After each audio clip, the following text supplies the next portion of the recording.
One day, Percy arrived at the quarry to collect some stone for his freight cars. Snow and frost lay everywhere. There was not a sound to be heard. Percy ventured further. He found Mavis, the new diesel engine, resting in the shelter of some rocks. "Cheer up, Mavis," he whistled. Mavis was still remembering the trouble she'd had with cars. "Manager says I don't listen to advice. He says I've no business jauntering down Toby's line. Toby's a fusspot."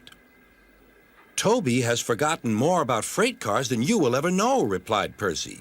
"You must put the cars where he wants them. Then you'll be a really useful engine. Now, if you'll excuse me, I have to take these stones to the harbor." Mavis liked Percy, but she still wouldn't listen to his advice. "Why shouldn't I go on Toby's line?"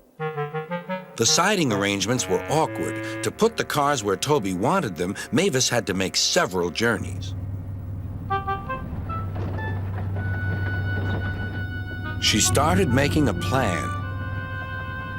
"If we used the teeniest bit of Toby's line," she said to her driver, "we would save all this bother." Her driver, suspecting nothing, allowed them to go as far as the first level crossing.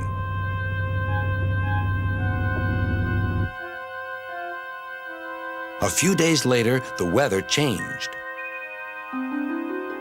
As the snow melted, the quarry grew busy again. Some trains were so long that before leaving the cars for Toby, Mavis had to go beyond the level crossing with them. Now for her plan. She would go further down the line without it seeming her fault.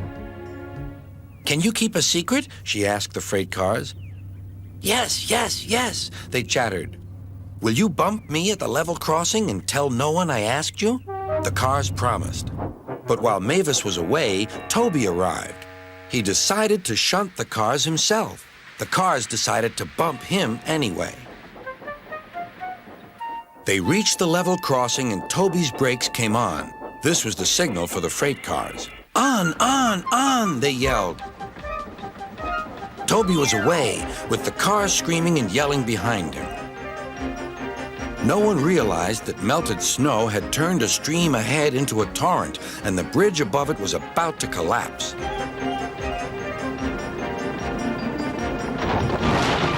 The rails were now like a tightrope across the thundering water. "Stop! Stop!" cried Toby. His driver fought for control. They came nearer and nearer to the bridge. It was all or nothing now. The driver braked hard.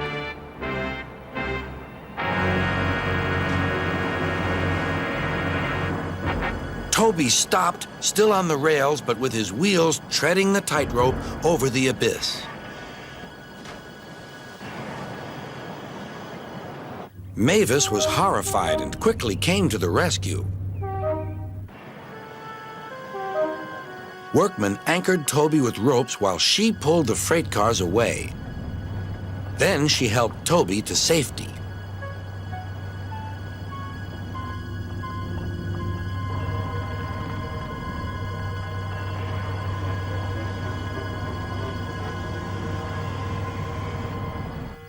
"I'm sorry about the cars," said Mavis. "I can't think how you managed to stop them in time." "Oh, well," said Toby, "my driver told me about circus people who walk tightropes, but I just didn't fancy doing it myself." Later, Sir Topham Hatt arrived. "A very smart piece of work," he said. "Mavis, you did well too, I hear." "It was my fault about those cars, sir," she faltered. "But if I could..." "Could what?"